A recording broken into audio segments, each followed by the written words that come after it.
कैसी हो? मुझे आपकी बहुत याद आ रही है। क्या मेरे को लेने आओगी? नेहा, क्या छुपा रही है? कुछ भी नहीं, मैं अपना होमवर्क कर रही थी। आपने मुझे डिस्टर्ब क्यों किया? अच्छा, मैंने तुझे डिस्टर्ब कर दिया। वैसे तो इतनी पढ़ाकू कब से हो गई कि खुद अपना होमवर्क कर रही है? बुआ, क्या आपने सबको अपने जैसा समझा है? क्या कहा?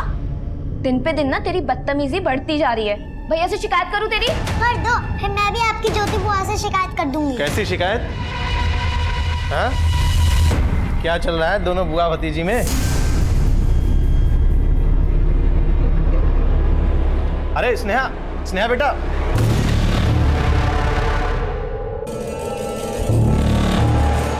बैठिए, अभी हम डॉक्टर खेलेंगे। हैं? चलो लेट जाओ। शाबाश। निमिता, निमिता अभी तक बाथरूम में है। चल जल्दी कर, कॉलेज को देर हो रही है तुझे। चल। ये क्या कर रही हो माँ? ये क्या है? ये सब कुछ केमिकल्स है। मतलब मेरे साइंस प्रोजेक्ट के लिए मुझे केमिकल्स चाहिए थे ना, ये वही है। अच्छा ठीक है, तू नाश्ता कर ले और कॉलेज के लिए देर हो रही है, मुझे काम पर जाना है।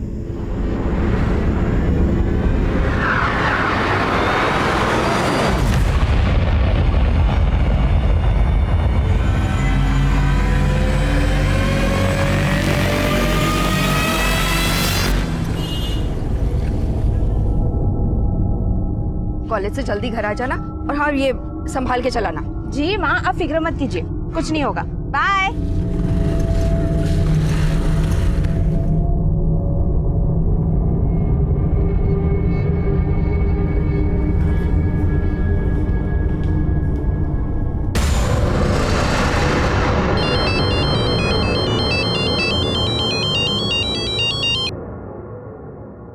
हाँ पूजा बोल। ज्योति दीदी, स्नेहा है क्या आपके घर पे? स्नेहा? नहीं, यहाँ तो नहीं आई। दीदी पता नहीं, सुबह तो बोल रही थी कि तबीयत खराब है और स्कूल नहीं जाएगी, और अब पता नहीं कहाँ चली गई है।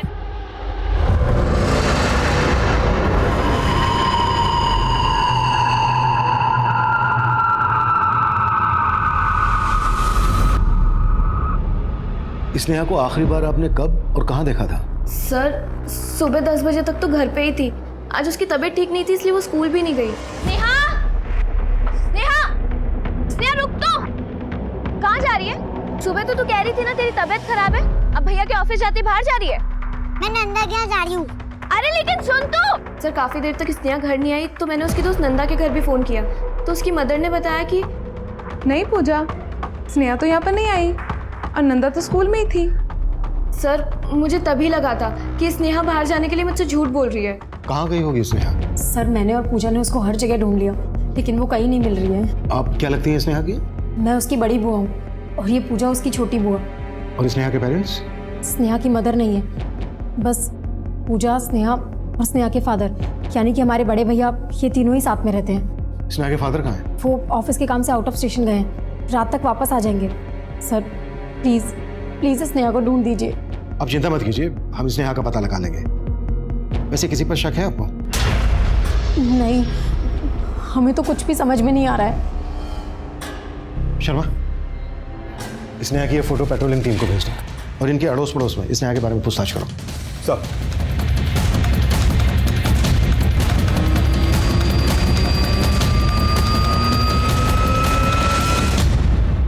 मैंने तुम्हें कितनी बार बोला है स्नेहा का ध्यान रखा करो, कल से उसका पता नहीं चल रहा है। भैया, मैंने उसे बाहर जाने से मना किया था, लेकिन वो किसी की सुनती कहाँ है। सर, स्नेहा का कुछ पता चला? आप?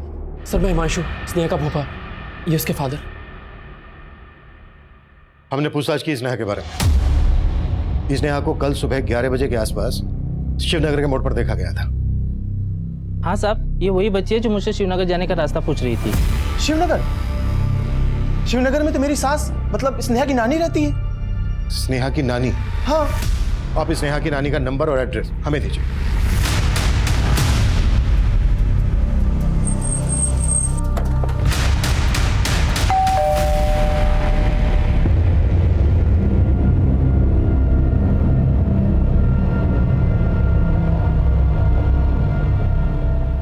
आप स्नेहा की नानी प्रभा देवी?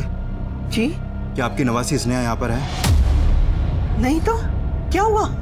देखिए, कल सुबह से वो मिसिंग है। क्या? जी हाँ, और हमने पता किया है कि वो कल अपने घर से यहाँ शिवनगर की तरफ ही आई है। लेकिन स्नेहा तो यहाँ आई नहीं। स्नेहा शिवनगर में अगर अपनी नानी के पास नहीं गई है तो फिर कहाँ गई होगी? सर, हमने यहाँ आसपास में हर जगह पता किया, लेकिन कहीं से कोई ट्रेल नहीं मिला। शिवनगर और आसपास के एरिया के सीसीटीवी स्कैन करो, शायद स्नेहा कहीं कैप्चर हुई।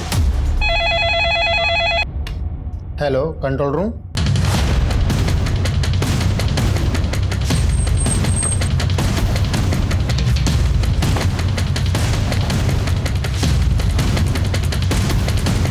सर, लाश स्नेहा की है।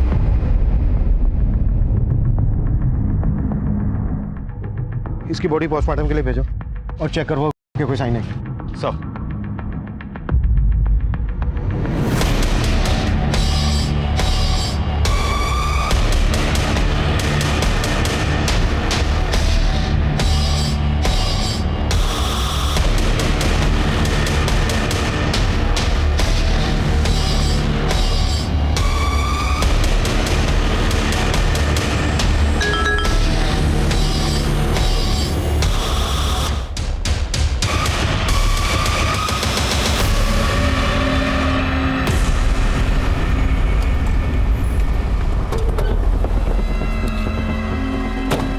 स्नेहा 3 दिन पहले गायब हुई थी, लेकिन उसकी फिरौती के लिए कोई कॉल नहीं आया।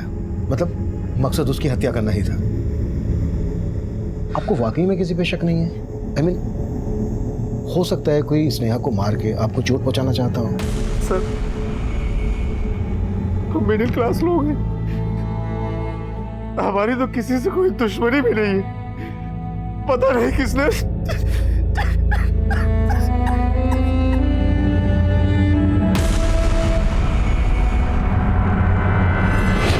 प्लीज कुछ भी करके ना इस वीडियो को इस साइड से हटवा दो। मैं इसके लिए कुछ भी करने के लिए तैयार हूँ। तू बोलती तो हटवा दूंगा, लेकिन इसके 3 लाख लगेंगे। 3 लाख? हाँ।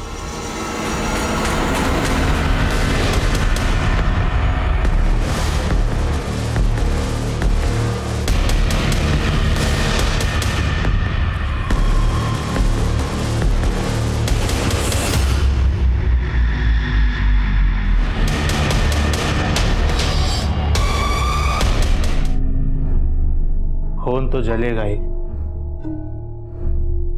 आखिर ही तो वो मेरा ही खून ना। लेकिन अब मैं तुम्हें और शराब पीने नहीं दूंगी। तुम जाओ, फ्रेश हो जाओ, मैं तुम्हारे लिए खाने के लिए कुछ बनाती हूँ। जाओ।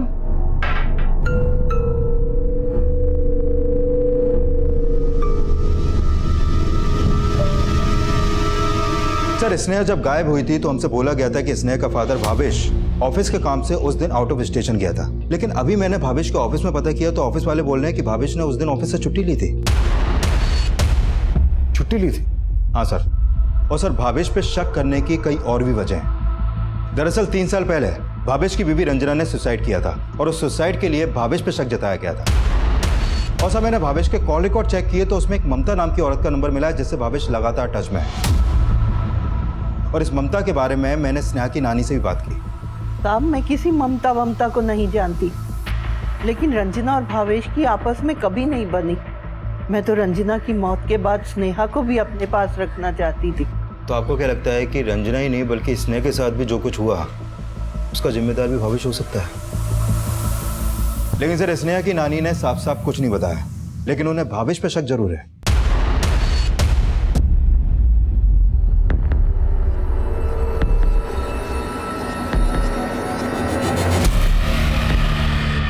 अभी हम डॉक्टर खेलेंगे।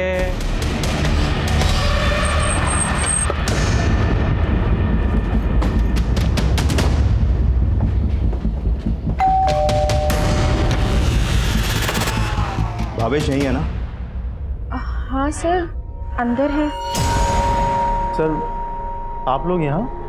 तुम ना घर पे मिले हो ना ही ऑफिस में, और हमने पता किया तुम वहाँ के अलावा सिर्फ यहीं मिलते हो। सर, ये आप कैसी बात कर रहे हैं? पांडे,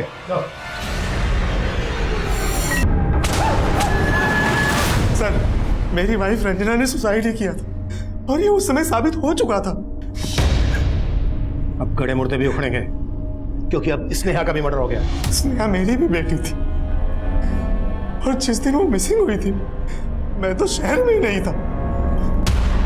पता है हमें, कहाँ था तू? ऑफिस से छुट्टी लेके ममता के साथ रतलाम में घूम रहा था और वहां तुम दोनों इसलिए गए ताकि हमें तुम दोनों पे शक ना हो। सर आप बेकार में हम पे शक कर रहे हैं। भला मैं क्यों स्नेहा को मारूंगी? क्योंकि तुम स्नेहा की माँ की जगह लेना चाहती थी जो उसे मंजूर नहीं था, और इसलिए तुमने उसे। नहीं सर, ये सच है कि मैं ममता से दूसरी शादी करना चाहता था, लेकिन जैसा आप सोच रहे हैं ऐसा कुछ भी नहीं है। ना ही रंजना की मौत में मेरा कोई हाथ था और ना ही स्नेहा की मौत।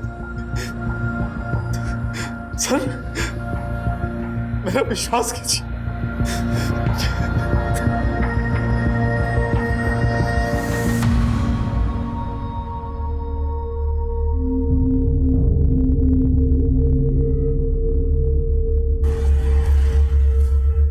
निमिता, तू ऑटो से? तेरा स्कूटर कहाँ है? माँ वो मैंने स्कूटर चितरंजन पार्क के पास खड़ा किया था और वहाँ से फिर मैं अपने फ्रेंड से मिलने गई।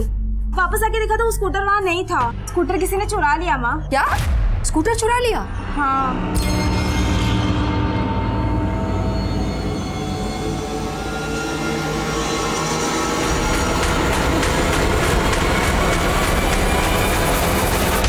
कहीं तूने उस जगह तो नहीं खड़ा किया था जहाँ से वो ट्रैफिक पुलिस वाले उठा के ले जाते?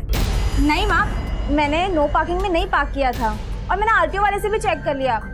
हमें ना पुलिस में शिकायत कर देते हैं, ठीक है? नहीं माँ, पुलिस में मैंने कंप्लेंट कर दी है, पर मालूम नहीं वो स्कूटर मिलेगी कि नहीं। सर, ये स्नेहा की पोस्टमार्टम रिपोर्ट। इस रिपोर्ट के मुताबिक उसकी हत्या का समय है 25 अप्रैल की रात।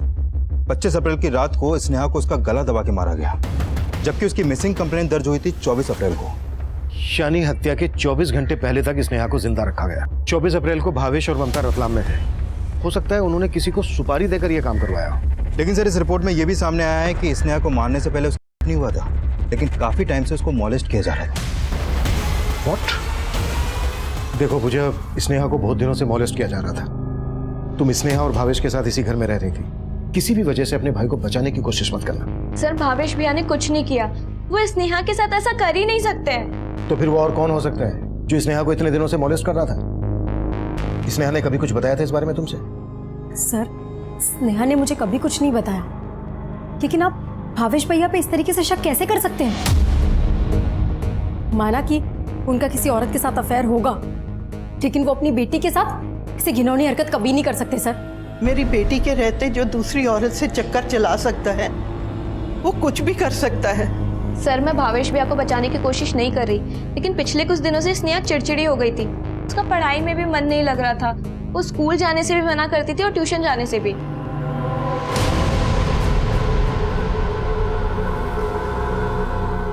स्नेहा, क्या हुआ बेटा? क्या सोच रही हो? स्कूल नहीं जाना है? पापा मेरे पेट में बहुत दर्द हो रहा है। सर स्नेहा लास्ट सेमेस्टर में फेल भी हो गई थी। उसने भैया को अपनी मार्कशीट भी नहीं दिखाई, इवन खुद ही उस मार्कशीट पर भैया के साइन करके अपनी टीचर को दे दी। बोलो, क्यों किया ऐसा? अगर फेल हो गई थी तो सीधे मुझसे बात करना चाहिए था ना। ये मेरे नकली साइन क्यों किए? भैया इसका ना आजकल पढ़ाई में बिल्कुल भी ध्यान नहीं है। मैं तो कहती हूँ इसे हॉस्टल भेज दो। नहीं, मुझे हॉस्टल नहीं जाना, मुझे नानी के साथ रहना है। सर वो हमेशा अपनी नानी के पास जाने की जिद करती थी। रो मत बेटा, सब ठीक हो जाएगा। आंटी है ना बेटा, ये चॉकलेट। अब तुम घर जाओ। हाँ, पर किसी को कुछ कहना मत। हाँ,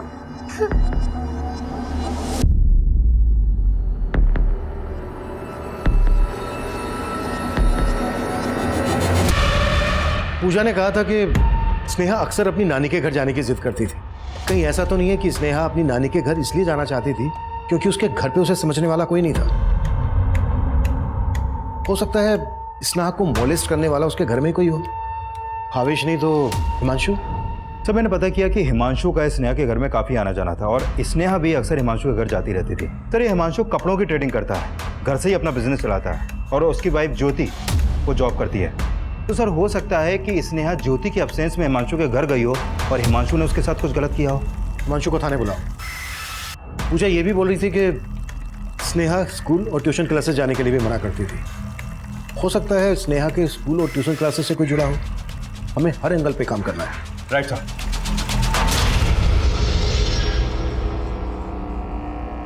रितेश, मैंने तुम्हें इतने मुश्किल से 3 लाख का इंतजाम करके दिया, लेकिन वो वीडियो अब तक उस साइट पर है। अरे वो सिर्फ आज ही दिखेगा, कल से वीडियो उस साइड से हट जाएगा। तो टेंशन मत ले, तेरा काम हो जाएगा। देख, मेरा काम हो जाना चाहिए। हाँ निमिता, किससे बातें कर रही थी? माँ, मैं वो अपने फ्रेंड से बात कर रही थी। उसकी पुलिस में पहचान है ना, तो उसे कह रही थी कि मेरी स्कूटर ढूंढने के लिए ना पुलिस से सिफारिश करे।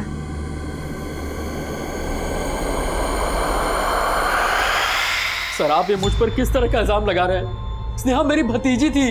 हमने ऐसे ऐसे केसेस देखे हैं जहां इससे भी ज्यादा करीबी रिश्ते के लोग बच्चों के साथ ये सब गलत काम करते हैं, और वो बेचारी बच्चियां अपनी तकलीफ भी किसी के साथ शेयर नहीं कर पाती। सर मेरा यकीन कीजिए, मैंने स्नेहा के साथ कुछ नहीं किया है सर। सर आप इस तरीके से मेरे हस्बैंड पे शक नहीं कर सकते। हो सकता है आप भी अपने हस्बैंड को बचाने की कोशिश कर रही हैं। ये क्या बकवास किए जा रहे हैं आप? आवाज नीचे रखिए और मुझे अपना काम करने दीजिए। सर आप जो ये कर रहे हैं, इससे मेरी रेपुटेशन खराब हो जाएगी सर। सर मैंने कुछ नहीं किया है, पर लोग तो यही समझेंगे कि तो अपनी रेपुटेशन को लेकर इसलिए डर रहा है क्योंकि तू सच में स्नेहा को मोलेस्ट कर रहा था। नहीं सर, प्लीज मुझ पर ट्रस्ट कीजिए, मैंने स्नेहा के साथ कुछ नहीं किया है।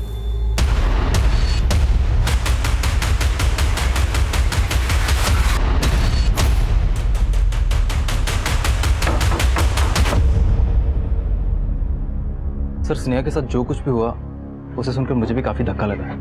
लेकिन हमें पता चला है कि स्नेहा यहाँ ट्यूशन आने से अक्सर मना करती थी। कहीं तू नहीं तो उसके साथ? Sorry sir. आप ये क्या बोल रहे हैं?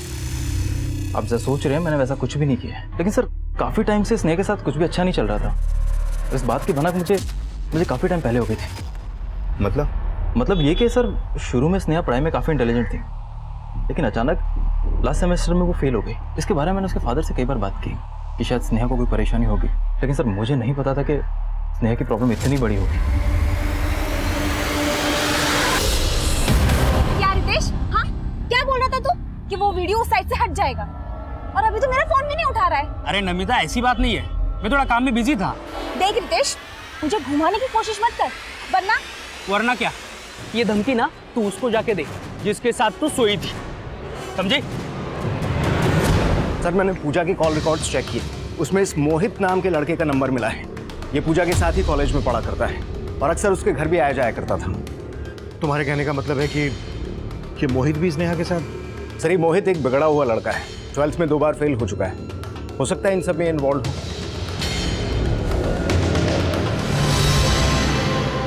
सर मैं तो स्नेहा को अपनी छोटी बहन की तरह मानता था। देख मोहित, अगर हमसे झूठ बोला ना तो। सर मैं क्यों झूठ बोलूँगा? सर मैं सच बोल रहा हूँ, मैंने कुछ नहीं किया है। सर मैं मानती हूँ कि मोहित यहाँ आता था, लेकिन वो ऐसा लड़का नहीं है।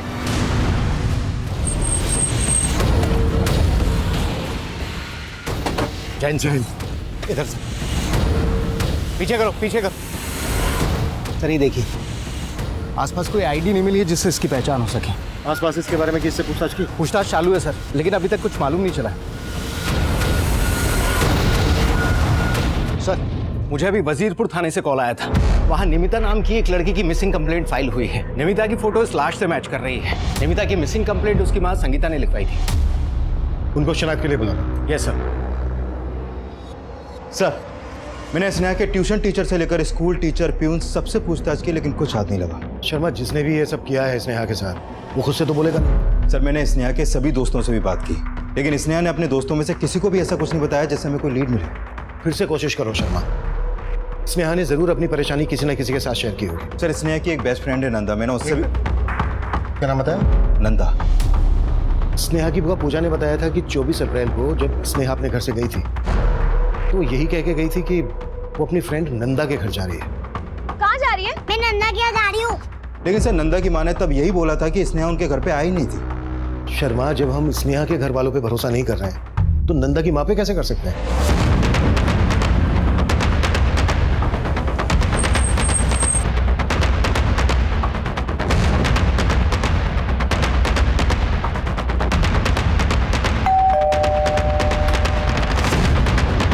जी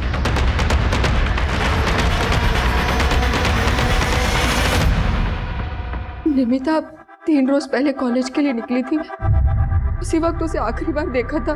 अच्छा, आपको किसी पर शक है जिससे निमिता को प्रॉब्लम हो? I mean, निमिता ने इस बारे में आपसे कभी कुछ शेयर किया?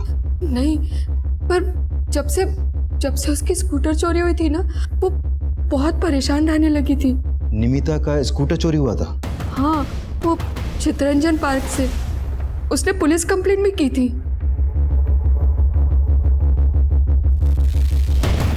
नहीं अंकल, स्नेहा यहाँ सच में नहीं आई थी। आप तो उस वक्त स्कूल में थे, हो सकता है उस वक्त वो यहाँ आई हो। लेकिन सर, हम झूठ क्यों बोलेंगे? स्नेहा यहाँ नहीं आई थी। देखिए, आप हमें आपकी बेटी नंदा से बात करने दीजिए प्लीज। नंदा बेटा, आपको मालूम था ना स्नेहा के साथ कोई गलत कर रहा था? मालूम नहीं अंकल, स्नेहा ने मुझे कुछ भी नहीं बताया था। पर क्या बेटा? सर, मैं जानती हूँ ये क्या कहना चाहती है। क्या है ऐसा जो ये बोल नहीं पा रही है? सर, स्नेहा अक्सर यहाँ पर आती जाती रहती थी। तकरीबन 15-16 दिन पहले ये और स्नेहा खेल रहे थे। डॉक्टर गेम बहुत अच्छा होता है। मैं डॉक्टर बनूंगी और तो मेरी पेशेंट। ओके। अरे, तुम्हें तो बहुत बड़ी प्रॉब्लम है, ऑपरेशन करना पड़ेगा। अब तुम लेट जाओ। ऑपरेशन करने से पहले तुम्हें अपने कपड़े उतारने होंगे। स्नेहा, ये क्या कर रही हो तुम? सर, मुझे लगता है कि जिस अंकल के साथ वो डॉक्टर खेलती थी, वही उसके साथ कोई गलत हरकतें कर रहा था। कौन गलत हरकतें करता है? स्नेहा ने नंदा को बोला था कि वो कोई अंकल थे। अंकल? नंदा बेटा, कौन अंकल थे वो? मालूम नहीं अंकल, स्नेहा ने मुझे वो अंकल के बारे में कुछ भी नहीं बताया था।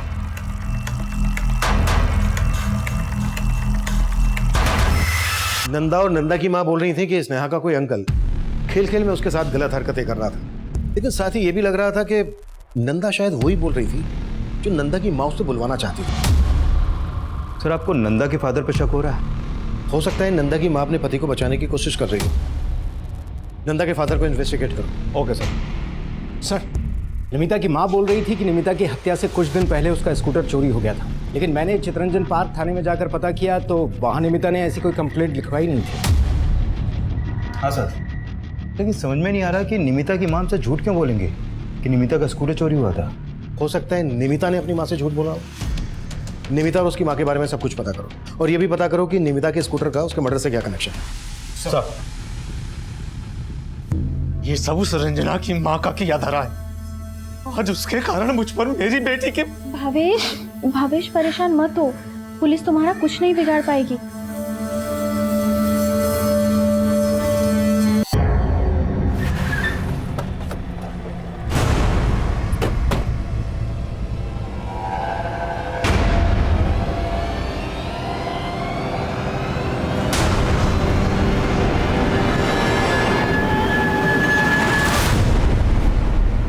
साहब, निमिता मुझसे क्यों झूठ बोलेगी?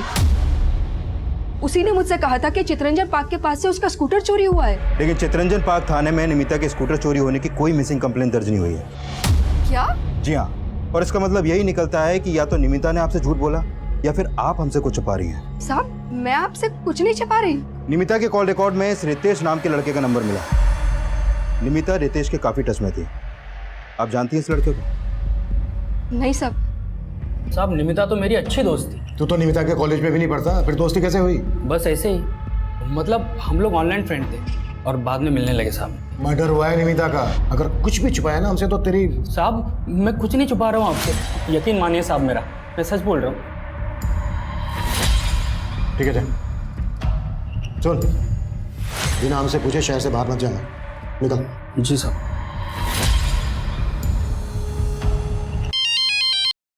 हाँ बोलो पांडे। सर, निमिता के कॉलेज में शिवम नाम का एक लड़का पढ़ता है। इसके फादर का एक ऑटो गैराज है। निमिता के दोस्तों से पता चला है कि निमिता का स्कूटर शिवम के पास देखा गया है।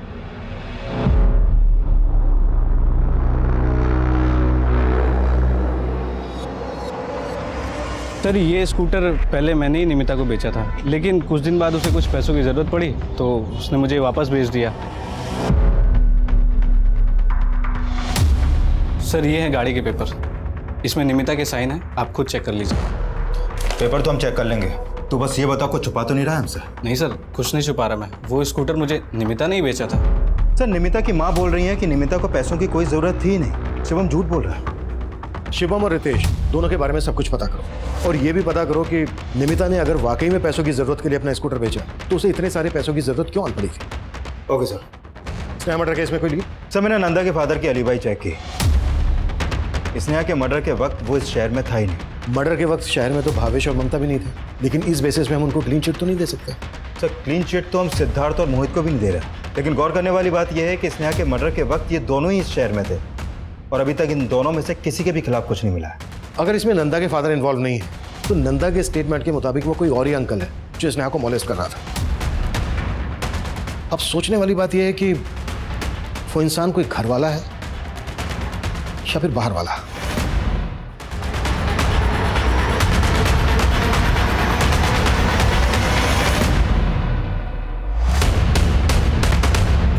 कहाँ गए थे? स्नेहा की वजह से तुम तो छुट्टी लेके बैठ गई हो, मुझे तो काम करना पड़ेगा ना। देखो, जो हुआ सो हुआ। अब तुम दोनों अपने बारे में सोचो। तुम्हारा भाई तो पहले उस औरत के चक्कर में तुम्हारी भाभी का दुश्मन बन गया, और अब स्नेहा। देखो, तुम दोनों अपना अपना हिस्सा मांग लो वरना बहुत पछताओगी। जीजा जी, यहाँ इतना सब चल रहा है और आपको हिस्से की पड़ी है। कम से कम इतनी शर्म तो रखिए कि किस वक्त क्या बोलना चाहिए।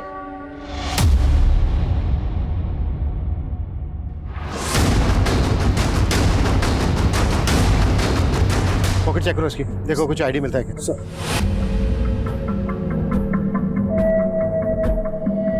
नहीं सर, कोई आईडी नहीं मिला है। आसपास देखो कुछ मिलता है क्या, और इसके बारे में पता करो। पांडे सर, 1 महीने में 30 मर्डर केस है हमारे इलाके में और किसी भी केस में अभी तक हमें कोई ढंग की लीड नहीं मिली। हमें जल्द से जल्द कुछ करना होगा, नहीं तो मीडिया।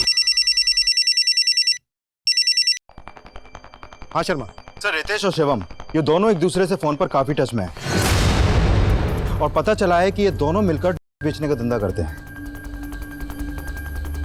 साहब बोल दो साहब, हम मानते हैं कि हम का धंधा करते हैं, लेकिन हमने निमिता को नहीं मारा। पार्टनर थी मतलब? पहले मेरे लिए करने का काम शिवम करता था और इसी ने मुझे निमिता से मिलवाया था साहब। वो शिवम मुझे बोल रहा था कि पॉकेट मनी निकालने के लिए तुझे काम की जरूरत है। हाँ, लेकिन काम क्या करना होगा? बस हमारा माल हमारे कस्टमर तक पहुंचाना है, कोई टेंशन का काम नहीं है। तब हमारे बीच कोई प्रॉब्लम नहीं थी, लेकिन निमिता का एक आदमी के साथ रिलेशन था। किस आदमी के साथ? वो तो नहीं मालूम साहब, लेकिन उस आदमी ने निमिता का एक वीडियो एक साइट पे अपलोड किया था और उस बात को लेके निमिता बहुत टेंशन में थी साहब। चाहती थी कि किसी भी हालत में वो वीडियो उस साइट से हट जाए। साहब, वो वीडियो हटवाने के लिए निमिता कुछ भी करने के लिए तैयार थी, तो मैंने उस बात का फ़ायदा उठाने का सोचा। हाँ सर, इसीलिए वो स्कूटर उसने मुझे बेचा था। और स्कूटर के बदले तूने उसे 3 लाख रुपए दे दिए। ज्यादा कहानी मत बनाओ तुम दोनों नहीं मारा ना निमिता को? साहब, हम सच बोल रहे हैं, हम दोनों ने नहीं मारा उसे। जरूर उस आदमी ने मारा होगा जिसने उसका वीडियो अपलोड किया था। साहब, अब चाहिए तो चेक कर लीजिए साइट पे, वो वीडियो अभी भी वहाँ है। सर, इसका मतलब वो दोनों सही बोल रहे हैं। मैं आई कम इन सर, निमिता की माँ का फोन आया था, उसका कहना है कि उसके घर से उसके गहने भी गायब हैं। सर, मतलब वो 3 लाख रुपए निमिता ने वो गहने बेचकर उन लोगों को दिए। शर्मा, उन लड़कों पर भरोसा नहीं किया जा सकता। हो सकता है निमिता के साथ इस वीडियो में उन दोनों में से कोई एक हो। दोनों की तबीयत से कुटाई करो। साहब, हम सच बोल रहे हैं, हम उस वीडियो में नहीं है, हमने निमिता को नहीं मारा था। शर्मा, पता करो इस साइट पे निमिता का एक वीडियो कौन से आईपी एड्रेस से अपलोड हुआ था। सर, उस आदमी की पहचान पता चली जिसकी लाश मिली थी। इसका नाम हरीश है, एक केबल टीवी डिस्ट्रीब्यूटर के यहाँ काम किया करता था। कौन cable TV distributor? VK cable. इसके मालिक का नाम है विनय सिंह। और इस हरीश की फैमिली कहाँ रहती है? सर, हरीश की फैमिली तो यूपी में रहती है, लेकिन ये यहाँ विनय सिंह की दुकान पर रहा करता था। मैंने इस विनय सिंह को थाने में बुलवा लिया है।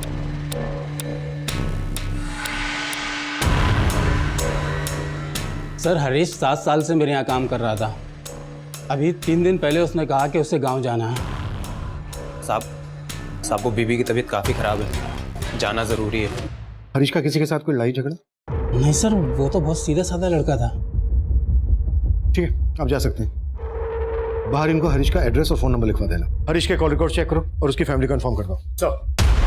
सर, निमिता का वो वीडियो एक मोबाइल फोन से उस साइट पे अपलोड किया गया था। सर, उस फोन का IMEI नंबर ट्रेस हुआ है। ये देखिए सर। सर, इस IMEI नंबर पे जो मोबाइल नंबर एक्टिव था वो है 9821612117 और ये नंबर हरीश का है।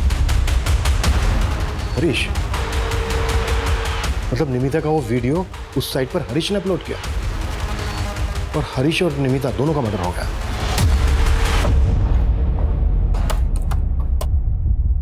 निमिता के साथ वीडियो में जो ये आदमी है उसका फेस जानबूझकर ब्लर किया गया है। अगर ये वीडियो हरीश ने अपलोड किया है तो ऐसा क्यों करेगा? कहीं ऐसा तो नहीं है कि निमिता के साथ जो ये आदमी है वो हरीश का मालिक विनय हो? सर आप पूरी दुकान की तलाशी लो। क्या हुआ सर? बताते हैं।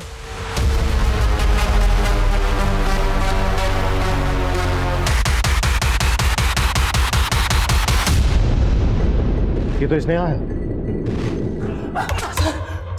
सर मैं सच कह रहा हूँ सर, मैंने कुछ नहीं किया सर। मैं उन वीडियो के बारे में कुछ नहीं जानता हूँ सर। तू ही है उन बच्चियों के साथ और निमिता के साथ भी। तू ही उन बच्चों को ब्लैकमेल कर रहा था, है ना? नहीं नहीं सर, सर मैं कुछ नहीं जानता सर। सर मुझे छोड़ दो सर। कुटस! सर, अभी पांडे का फोन आया था। उसने बताया कि उसने स्नेहा के घर वालों को स्नेहा और उस अज्ञात आदमी का वीडियो दिखाया था, लेकिन स्नेहा के घर वालों ने उस आदमी को पहचानने से इनकार कर दिया। लेकिन जब पांडे ने वो वीडियो निमिता की माँ को दिखाया तो निमिता की माँ ने उस आदमी को आइडेंटिफाई किया। उस आदमी का नाम मुकेश है सर, जिसके घर में निमिता की माँ काम करती है। और ये मुकेश जिस मोहल्ले में रहता है उस मोहल्ले में स्नेहा की नानी भी रहती है। उठा लो सर।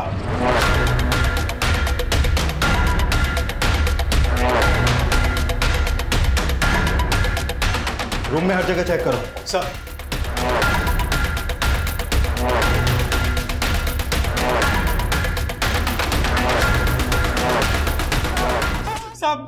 साहब मैंने कुछ नहीं किया साहब, मैंने कुछ नहीं किया साहब। जितना टाइम लगाएगा ना उतनी कुटाई होगी तेरी। सब कसम से बोलता हूँ मैंने तो सिर्फ घर में कैमरे लगवाए थे। हरीश का टीवी केबल कनेक्शन हमारे पास था, इसलिए मैंने उससे कहा कि CCTV पहचान वाला है कोई तो बताओ। तब उसने बोला हाँ साहब, मैं जानता हूँ CCTV लगवाने का काम। आपको लगवाना है तो बताइए, लगा देता हूँ। यहाँ एक कैमरा टॉप एंगल पे है, दूसरा कैमरा यहाँ बेड के पास, तीसरे वाले का एंगल ये है और चौथे वाले कैमरे का एंगल ये। इन सभी कैमरों का एक्सेस केवल इस डेस्कटॉप में ही नहीं बल्कि आपके मोबाइल में भी है। दरअसल वो देख देख के ना मेरी बुद्धि फिर गई थी। बच्चों के साथ सब कुछ मैं वैसे ही किया करता था और उनका वीडियो बनाकर देखने में मुझे मज़ा आता था सब। और तेरी बीवी तेरे लिए उन बच्चों को घर लेकर आती थी। हाँ साहब, मैं अपने पति को औलाद तो ना दे सकी, फिर उन्होंने भी मेरे करीब आना बंद कर दिया। उनके सिवा मेरा कोई नहीं है। उनकी खुशी के लिए मैं मोहल्ले के बच्चियों को बहला फुसला कर घर ले आती थी। स्नेहा अपने नानी के घर रहने आती थी, उसी भी मैं ले जाया करती थी। वाह बेटा, आज तो बहुत सुंदर लग रही हो। चलो गेम शुरू करें। ओके। ले जाओ। निमिता की माँ हमारे यहाँ काम किया करती थी, उसके साथ निमिता का भी आना जाना रहता था। 2 साल पहले मैंने निमिता के साथ भी वही किया जो स्नेहा के साथ किया था, लेकिन सब मुझे ज़रा भी अंदाज़ा नहीं था कि इन वीडियो का एक्सेस हरीश के पास था। एक्चुअली साहब, कैमरा इंस्टॉलेशन के वक्त उसने जो टेम्पररी पासवर्ड दिया था वो मैंने बदला ही नहीं और वो मेरे वीडियोस रिकॉर्ड करने लगा। और स्नेहा जब गायब हुई वो मुझे ब्लैकमेल करने लगा। सेठ, मुझे मालूम है आप बच्चों के साथ क्या क्या करते हो। सोचो अगर पुलिस को पता चल जाए तो? तू मुझे धमकी दे रहा है? नहीं सेठ, धमकी नहीं, बस मुझे 5 लाख चाहिए। और मैं उसके धमकी में नहीं आया तो उसने मेरा और निमिता का वो वीडियो अपलोड कर दिया सर। हेलो सेठ, उस मैसेज के लिंक पर जाके देख लो। आपका और दूसरी एक और लड़की का वीडियो है साइट पर। इस बार तो आपका केवल चेहरा ब्लर किया है, लेकिन इस बार आपने पैसे नहीं दिए तो अगली बार आपका और स्नेहा का वीडियो अपलोड कर दूंगा और आपका चेहरा भी ब्लर नहीं करूंगा। सर, इधर वो ब्लैकमेल कर रहा था, उधर निमिता ने मेरा दिमाग खराब कर दिया था। तुम इतने वक्त से मेरा करते रहे, लेकिन मैंने कभी अपनी माँ को नहीं बताया और तुमने वो वीडियो इंटरनेट पे डाल दिया। कौन सा वीडियो नमिता, कौन सा? मैंने कुछ नहीं अपलोड किया, मैंने कुछ नहीं डाला इंटरनेट पे। कुछ नहीं किया? सही, यकीन करो नमिता, सुनो मेरी बात। मैं उसे मारना नहीं चाहता था, ये सब हरीश की वजह से हुआ। उसने मुझे ब्लैकमेल किया, दोबारा पैसे मांगे, इसलिए मैंने उसे मिलने के लिए बुलाया। लाइए पैसे। लेकिन साहब मैं सच कह रहा हूँ, मैंने स्नेहा को नहीं मारा साहब, स्नेहा को नहीं मारा मैंने। मुकेश ने अपने सभी गुनाह कबूल किए। मुकेश ने यह भी माना कि उसने अपनी बीवी पम्मी के साथ मिलकर स्नेहा और निमिता समेत उन सभी बच्चियों को अपने गुनाह का शिकार बनाया था, लेकिन स्नेहा का मर्डर उसने नहीं किया था। स्नेहा मर्डर केस किसी नतीजे पर नहीं पहुंच पा रहा था। फिर हमने इस केस को रिविजिट करना शुरू किया। स्नेहा घर से बाहर जहां जहां जाती थी, हम उसका हर ट्रायल फॉलो कर रहे थे, और तभी इस केस में एक नया मोड़ आया। सर, स्नेहा यहाँ से लेटर्स पोस्ट करती थी। मैंने पोस्ट ऑफिस में बात की तो पता चला कि स्नेहा लेटर्स पर सिर्फ अपनी नानी का नाम लिखती थी और एड्रेस के नाम पर सिर्फ शिवनगर, जिसकी वजह से कोई भी लेटर पोस्ट ऑफिस से डिलीवर नहीं हुआ। सर, ये वो लेटर्स हैं जो स्नेहा ने अपनी नानी को लिखे थे। डियर नानी, मुझे आपकी बहुत याद आ रही है। मैं आपके साथ रहना चाहती हूँ। यहाँ मुझे कोई पसंद नहीं करता।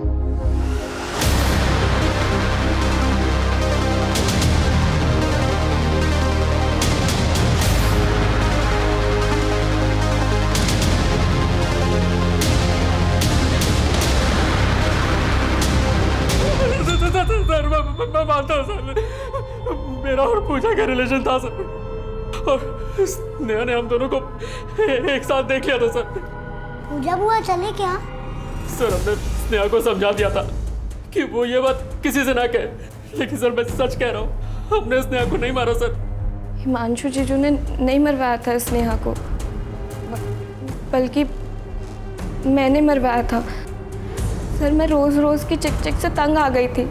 वो धमकी देती थी सर मुझे। दिन पे दिन ना तेरी बदतमीजी बढ़ती जा रही है। भैया से शिकायत करूँ तेरी? कर दो, फिर मैं भी आपकी ज्योति बुआ से शिकायत कर दूंगी। इसलिए मैंने एक दिन मोहित को बोला, और वो मेरे प्यार में इतना पागल था, कुछ भी करने के लिए तैयार हो गया।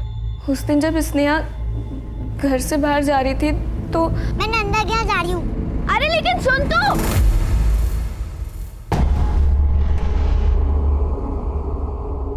हेलो मोहित,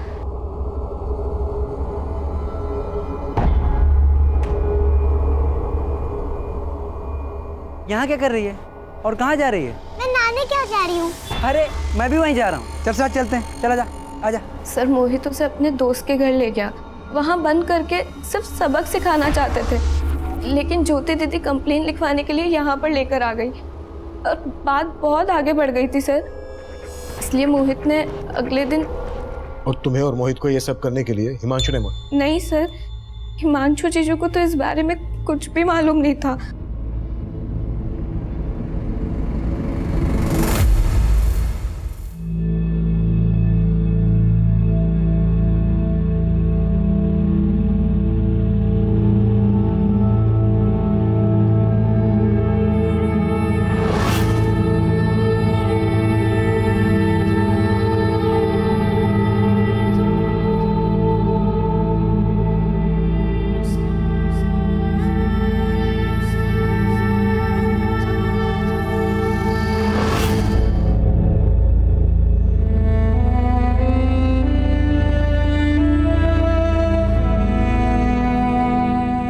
जब भी 18 साल से कम उम्र के बच्चों की जिंदगी में अपराध दाखिल होता है तो उसका असर पूरे समाज पर पड़ता है और उसके दुष्परिणाम बहुत ही डरावने होते हैं। निमिता से जब उसकी मासूमियत छीन ली गई तो उसकी मनोदशा ने उसे पैडलिंग के जाल में फंसा दिया और उसकी हत्या एक दुखद अंत बन गई। यही स्नेहा के साथ भी हुआ और बाकी की उन बच्चियों के साथ भी जिन्हें मुकेश और पम्मी अपना शिकार बना रहे थे। वहीं पूजा ने मोहित की मदद से जो किया उसका जिम्मेदार हिमांशु भी था, क्योंकि हिमांशु ने भी मुकेश की तरह पूजा से उसकी मासूमियत छीनी थी और वो गलत रास्ते पर चली गई। स्नेहा और निमिता सहित उन सभी बच्चियों का एक लंबे समय से शारीरिक शोषण हो रहा था, पर क्या उनके परिवार वालों को इस अपराध की दस्तक नहीं मिली होगी? अगर उन्होंने इस दस्तक को पहले ही महसूस किया होता तो मुकेश और पम्मी बहुत पहले ही सलाखों के पीछे पहुंच गए होते और उनका ये अपराध इतना घातक रूप कभी नहीं लेता।